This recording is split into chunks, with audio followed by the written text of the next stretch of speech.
2 வீடியோக்கள் வெளியிட்டிருந்தோம். இப்போ 3வது வீடியோவை நாங்கள் சொல்கிறோம். இதில் என்ன சொல்ல போகிறோன்னா, மாற்றுத்திறனாளிகள் எவ்வாறு உருவாகிறார்கள், மாற்றுத்திறனாளிகளுக்கு என்ன உருவாகிறதுக்கு காரணம் என்ன. முதல்ல உறவுமுறை திருமணம்.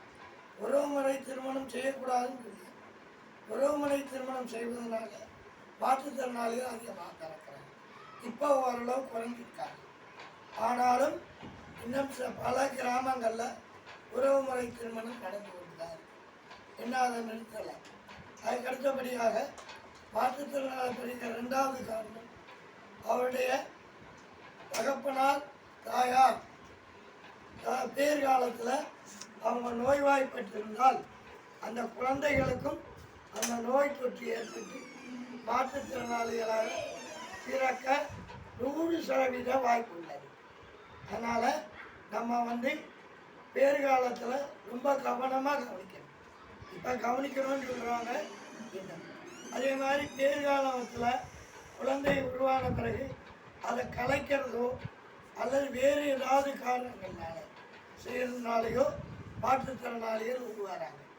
கர்ப்பத்தை கலைக்கிறது, அது ஆணா பெண்ணா பார்க்கறது, பார்க்கக்கூடாதுன்னு சொல்கிறாங்க. அதையும் பார்த்து இப்போ பல பேர் அதை கலைக்கிறாங்க. அதனால மாற்றுத்திறனாளிகள் உருவாகிறாங்க. இப்போ மாற்றுத்திறனாளிகள் சதவீதம் குறைஞ்சிருக்கு அப்படின்னு சொல்லிக்கிட்டு இருக்கிற இந்த நேரத்தில் ஏன்னா செவித்திறன் குறையுடையவர் குறைஞ்சிருக்கு, கண் பார்வையற்றோர் குறைஞ்சிருக்கு. ஆனால் என்ன மனநலம் பாதிக்கப்பட்ட குழந்தைகள் இப்போ அதிகமாக பிறக்கிறாங்க. ஒரு பாதிப்போடு இல்லை, மனநலத்தோட காது கேட்காம, மனநலத்தோட கண் பார்வை, மனநலத்தோட வேறு ஏதாவது கைகால் ஊனத்தோட இப்படி பிறக்கிறாங்க. இது எல்லாத்துக்குமே காரணம் பெற்றோர்கள் தான். பெற்றோர்கள் அதை நல்லா கவனிக்கணும்.